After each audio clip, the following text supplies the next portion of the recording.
ನಾವು ಹೋಗುವ ಮಾರ್ಗದಲ್ಲಿ ಯಾರಾದರೂ ಹೋಗಿದ್ದರೆ ನೀವು ಆ ರಸ್ತೆಗೆ ಹೋಗಬೇಡಿ, ಕಿತ್ತಾಕ್ಬಿಟ್ಟಿದ್ದಾರೆ, ಈ ರಸ್ತೆಗೆ ಹೋಗಿ ಚೆನ್ನಾಗಿದೆ ಹೇಳುವಂತೆ ಹನುಮಂತ ದೇವರು ಮಾರ್ಗವನ್ನು ಸರಿಯಾಗಿ ಮಾಡಿ ರಾಮ ಭಕ್ತರನ್ನೆಲ್ಲ ತಾವು ಹೋದ ಮಾರ್ಗದಲ್ಲಿ ಕರ್ಕೊಂಡು ಹೋಗ್ತಾರೆ. ನಾವು ಅಷ್ಟೇ, ನಮ್ಮ ಜೀವನದಲ್ಲಿ ಹನುಮಂತನ ಮಾಡೆಲ್ ರೋಲ್, ನಾಯಕ, ನೇತಾರ, ನಮ್ಮನ್ನೆಲ್ಲ ಕರೆದುಕೊಂಡೊಯ್ಯುವ ನಾಯಕ ಅಂತ ತಿಳಿದು ಅವರನ್ನು ಹಿಂಬಾಲಿಸಬೇಕು. ನಂಬಿದೆ ನಿನ್ನ ಪಾದ ಗುರು ಮುಖ್ಯ ಪ್ರಾಣ. ಹನುಮಂತ ದೇವರನ್ನು ನಂಬಿ ಅವ್ರ ಹಿಂದೆ ಹೋಗಬೇಕು. ಅವರು ಬಿಟ್ಟರೆ ಮತ್ತೆ ಯಾರಿಗೂ ಕೂಡ ರಾಮನ ಸೇವಾ ಮಾಡುವ ಯೋಗ್ಯತೆ ಇಲ್ಲ ಅಂತ ತಿಳಿಸ್ಕೊಡ್ತಾ ಇದ್ದ. ಹನುಮಂತ ದೇವರು ಹಾರ್ತಾ ಇದ್ದಾರೆ. ಅವರ ದೊಡ್ಡ ನೆರಳು ಸಮುದ್ರದಲ್ಲಿ ಬಿದ್ದಿದೆ. ಇವಳು ಎಡಗೈಲಿ ಹಿಡಿದು ಬಾಯಿಗೆ ಹಾಕ್ಕೋತ ನೆರಳನ್ನೇ. ನೆರಳು ಹಿಡಿದ್ರೆ ಹನುಮಂತ ದೇವರಿಗೆ ಹಾರ್ಲಿಕ್ಕೆ ಆಗ್ತಿಲ್ಲ, ಫೋರ್ಸ್ ಆಗ್ತಿಲ್ಲ, ಹಿಂಬದಿಯಿಂದ ಎಳೆದಾಗ ಆಗ್ತಾರೆ. ಹನುಮಂತ ದೇವರಿಗೆ ಆಶ್ಚರ್ಯ. ಹಿಂತಿರುಗಿ ನೋಡಿದ್ರು, ಯಾರಿಲ್ಲ, ಹಿಂದೆ ಎಳೀತಿಲ್ಲ, ಕೆಳಗೆ ಎಳೀತಾರೆ. ಕೆಳಗೆ ನೋಡ್ತಾ ಇದ್ದಾರೆ, ದೊಡ್ಡ ರಾಕ್ಷಸಿ. ಹನುಮನ ನೆರಳಿಗೆ ಕೈ ಹಾಕಿದ್ರೆ ಅದು ಹನುಮಂತನಿಗೆ ತಡೆ ಉಂಟು. ಇನ್ನೆಂಥ ಮ್ಯಾಜಿಕ್ ಅವಳದು, ಬ್ಲಾಕ್ ಮ್ಯಾಜಿಕ್. ಹನುಮಂತ ದೇವರು ಯೋಚನೆ ಮಾಡಿದ್ರು, ಸೀದಾ ಅವಳು ಹೇಳಿದ ಹಾಗೆ ಆಗಲಿ ಅಂಥೇಳಿ ಆ ಹನುಮಂತ ದೇವರನ್ನು ಹಿಡಿದು ಬಾಯಿಗೆ ಹಾಕ್ಕೊಂಡೇ ಬಿಟ್ಲು.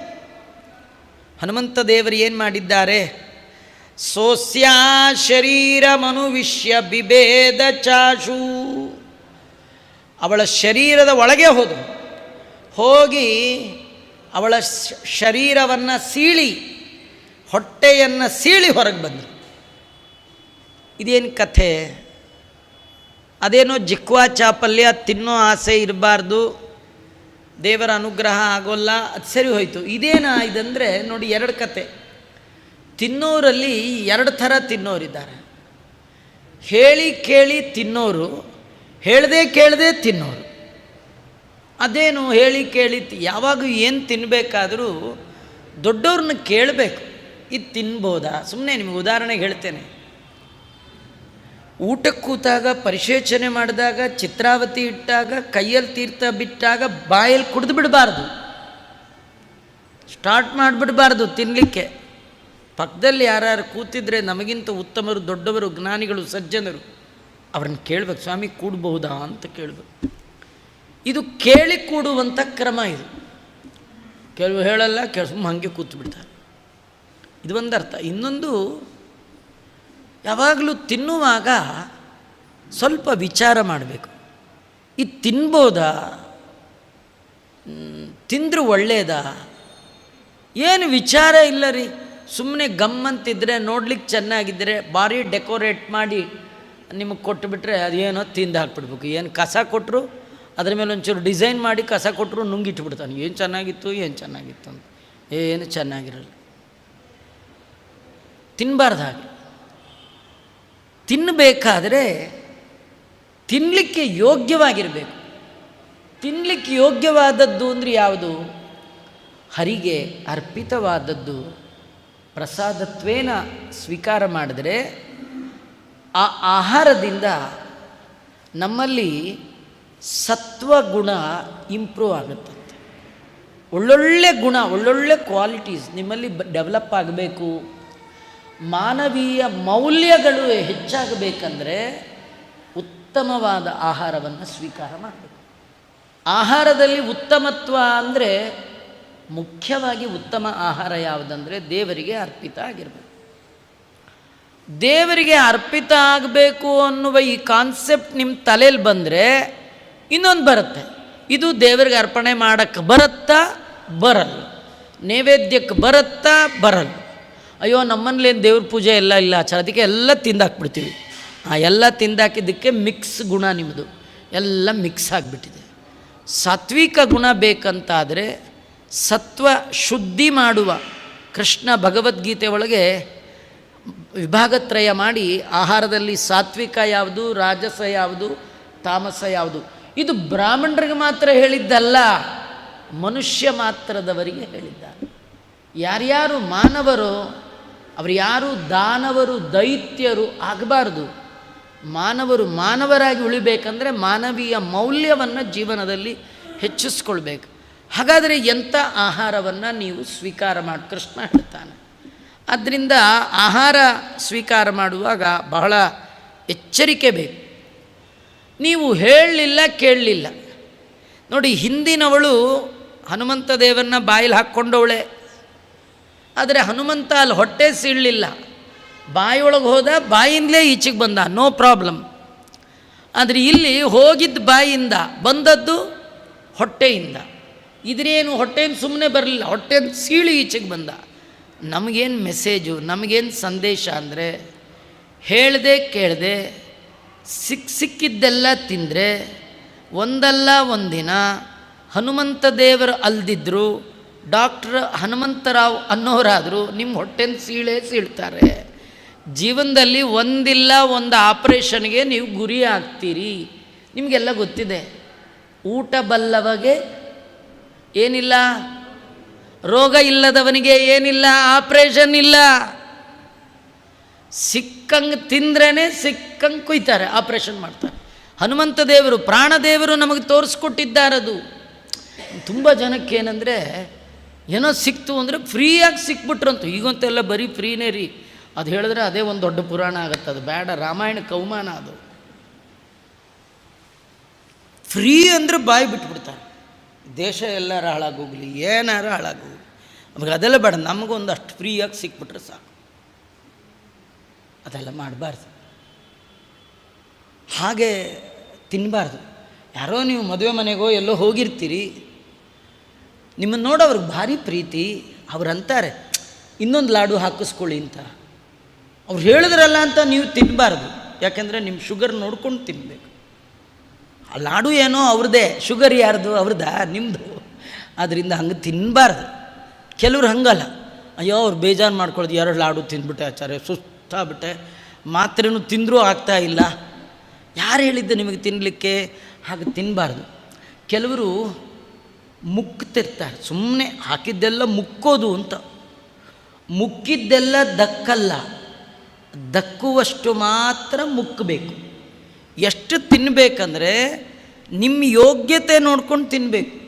ನೀವು ತಿರುಪ್ತಿಗೆ ಹೋಗಿದ್ರಿ, ಲಾಡು ಫ್ರೀ, ಒಬ್ರಿಗೆ 10 ಲಾಡು ಫ್ರೀ ಕೊಟ್ಟರು ಅಂಥೇಳಿ ಆ ಲಾಡು ತಂದು ನಾವೆಲ್ಲರಿಗೆ ಈಕ್ವಲ್ಲಾಗಿ ಕೊಡೋರು ಅಂಥೇಳಿ ಹರಿಯುವ ಪುಟ್ಟ ಇರುವೆಯ ಮೇಲೆ ಒಂದು ಲಾಡು ಇಟ್ಟರೆ ಅದು ತಿನ್ನತ್ತ ಸತ್ತೋಗತ್ತಾ? ಸತ್ತೇ ಹೋಗುತ್ತೆ. ಯಾಕೆಂದರೆ ಅದ್ರ ಯೋಗ್ಯತೆ ಮೀರಿರ್ತಕ್ಕಂಥದ್ದು. ಯೋಗ್ಯತೆ ಮೀರಿ, ಡೈಜೆಷನ್ ಕೆಪಾಸಿಟಿ ಮೀರಿ ತಿಂದ್ರಿ, ಅದು ಎಂಥ ಶುದ್ಧವಾದ ಸಾತ್ವಿಕವಾದ ಆಹಾರ ಇದ್ದರೂ ಕೂಡ ಅದು ಒಳ್ಳೆಯದಲ್ಲ, ದೇವರ ಅನುಗ್ರಹಕ್ಕೆ ಕಾರಣ ಅಲ್ಲ. ಹಾಗಾದರೆ ಆಹಾರದಲ್ಲಿ ತುಂಬ ಬ್ಯಾಲೆನ್ಸಾಗಿ ಬದುಕಬೇಕಂತ. ಹಾಗಿದ್ದಾಗ ಮಾತ್ರ ಆಹಾರ ವಿಹಾರ ಎರಡರಲ್ಲಿ ಕ್ರಮ ಇದ್ದಾಗ ಮಾತ್ರ ನೀವೇನಾದರೂ ಜೀವನದಲ್ಲಿ ಸಾಧನೆ ಮಾಡಬೇಕು ಅಂತ ತೋರಿಸ್ತಾ, ಹೇಳದೆ ಕೇಳದೆ ಬಾಯಿಗೆ ಹಾಕ್ಕೊಂಡಂತಹ ದುಷ್ಟಳಾದ ಸಿಮ್ಮಿಕೆಯ ಹೊಟ್ಟೆಯನ್ನು ಸೀಳಿ ಹನುಮಂತ ದೇವರು ತಾವು ಮುಂದುವರೆದಿದ್ದಾರೆ. ಇದರೊಳಗೆ ಇನ್ನೊಂದು ಕಥೆ ಏನಂದರೆ, ಅವರು ಕಾರ್ಯದಲ್ಲಿ ಮಾತ್ರ ನಿಲ್ಲೇ ಇಲ್ಲ, ಅವರ ಭಗವತ್ ಕಾರ್ಯ ಸಾಧನೆ ನಿಲ್ಲದೆ ಮುಂದುವರಿಸ್ಕೊಂಡು ಹೋಗಿದ್ದಾರೆ. ನಿಸ್ಸೀಮಮಾತ್ಮಬಲಮಿತ್ಯನು ದರ್ಶಯಾನು ಹತ್ವೈವ ತಾಮಪಿ ವಿದ್ರಾತೃವರಾಭಿಗುಪ್ತಾಂ ಲಂಬೆ ಸಲಂಬ ಶಿಖರೇ ನಿಪಪಾತಲಂಕಾ ಪ್ರಾಕಾರ ರೂಪಕ ಗಿರಾವತ ಸಂಚುಕೋಚ. ಹನುಮಂತ ದೇವರು ಲಂಕಿಣಿಯ ಸಂಹಾರ ಮಾಡಿದ್ರು, ಸಿಂಹಿಕೆಯ ಸಂಹಾರ ಮಾಡಿದ್ದಾರೆ. ಯಾಕೆ? ನಿಸ್ಸೀಮ ಆತ್ಮಬಲ, ನಮ್ಮ ಸಹಜ ಶಕ್ತಿ ಅಂಥದ್ದು. ಹನುಮಂತ ದೇವರ ಶಕ್ತಿ ಸ್ವಾಭಾವಿಕವಾಗಿ ಸಹಜವಾಗಿ ಇರುವಂಥದ್ದು. ಕಥೆ ಏನಂದರೆ, ಈ ಸಿಂಹಿಕೆದು ಸಹಜವಾದ ಶಕ್ತಿ ಅಲ್ಲ, ವರಬಲ. ಅವಳಿಗೆ ಯಾವ ಬಲ? ವರದ್ದು ಬಲ. ಹನುಮಂತ ದೇವರಿಗೆ ವರದ್ದಲ್ಲ, ಆತ್ಮಬಲ. ಆತ್ಮಬಲ ಶಾಶ್ವತವಾದ ಬಲ. ವರಬಲ ಟೈಮ್ ಬೀಯಿಂಗ್ ಅಷ್ಟೇ, ಎಷ್ಟೊತ್ತಿರುತ್ತೋ ಇರುತ್ತೆ. ಆದರೆ ತಮ್ಮದು ಆತ್ಮಬಲ ಎಂಥದ್ದು? ಆತ್ಮಬಲ ನಿಸ್ಸೀಮ. ಸೀಮ ಅಂದರೆ ಲಿಮಿಟ್, ನಿಸ್ಸೀಮ ಅಂದರೆ ಲಿಮಿಟ್ ಇಲ್ಲ, ಅಷ್ಟು ಬಲ ಹನುಮಂತದೇವರು. ಅದನ್ನು ತೋರಿಸ್ಲಿಕ್ಕಾಗಿಯೇ ವಿಧಾತೃ ವರಾಭಿಗುಪ್ತ, ಬ್ರಹ್ಮದೇವರ ವರ, ಅದನ್ನು ಮೀರಲಿಕ್ಕೆ ಯಾರಿಗೂ ಸಾಧ್ಯ ಇಲ್ಲ, ಆದರೆ ನಂಗೆ ಅದೂ ಸಾಧ್ಯ ಇದೆ ಅಂತ ತೋರಿಸ್ಲಿಕ್ಕಾಗಿ ಸಿಂಹಿಕೆಯನ್ನು ಕೊಂದು ಲಂಕಾಪಟ್ಟಣಕ್ಕೆ ಮುಟ್ಟಿದ್ದಾರೆ. ಲಂಕಾಪಟ್ಟಣದ ಹೊರ ಪ್ರಾಕಾರ ಅಂದರೆ ಔಟರ್ ಕಾಂಪೌಂಡ್, ಅದಕ್ಕೆ ಲಂಬ ಪರ್ವತ ಅಂತ ಕರೀತಾರೆ. ಹಾರಕ್ಕೆ ಶುರು ಮಾಡಿದ್ದು ಮಹೇಂದ್ರ ಪರ್ವತ, ಇಳಿದದ್ದು ಲಂಬ ಪರ್ವತ. ಒಂದು ಪರ್ವತದಿಂದ ಇನ್ನೊಂದು ಪರ್ವತಕ್ಕೆ ಒಂದೇ ಹಾರು ನೆಗೆತಕ್ಕೆ ಹನುಮಂತ ದೇವರು ಬಂದಿದ್ದಾರೆ. ಈಗಲೇ ಹೋಗೋದು ಬೇಡ, ಸ್ವಲ್ಪ ರಾತ್ರಿ ಆದಮೇಲೆ ಹೋಗೋಣ ಅಂತ ಹನುಮಂತ ದೇವರು ಲಂಕೆಯ ಪ್ರವೇಶಕ್ಕಾಗಿ ಕಾಲವನ್ನು ಕಾಯ್ತಾ ಇದ್ದಾರೆ. ಯಾಕೆ ಅವರು ಹೋದ ತಕ್ಷಣ ಹೋಗಲಿಲ್ಲ ಅಂದರೆ, ಆಗೆಲ್ಲ ರಾಕ್ಷಸರು ಮಲಗಿರ್ತಾರೆ.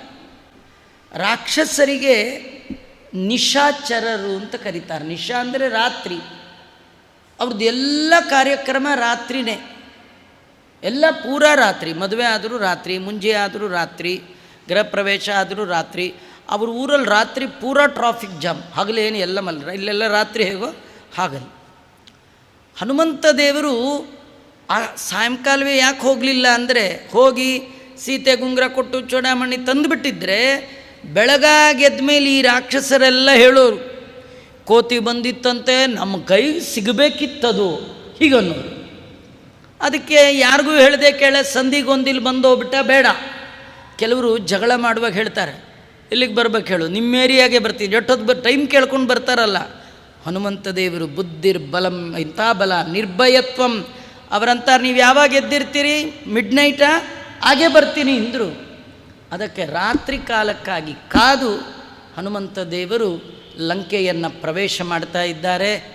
ಆ ಸಂದರ್ಭದಲ್ಲಿ ಯಾವ ವಿಘ್ನ ಬಂತು, ಹನುಮಂತ ದೇವರು ಅದನ್ನು ಹೇಗೆ ಪರಿಹಾರ ಮಾಡಿಕೊಂಡರು, ರಾಮನ ಕಾರ್ಯವನ್ನು ಹೇಗೆ ಮುಂದುವರೆಸಿದರು, ಮತ್ತೆ ನಾಳೆ ಸೇರಿದಾಗ ನೋಡೋಣ. ಶ್ರೀಕೃಷ್ಣ ಅರ್ಪಣಮಸ್ತು.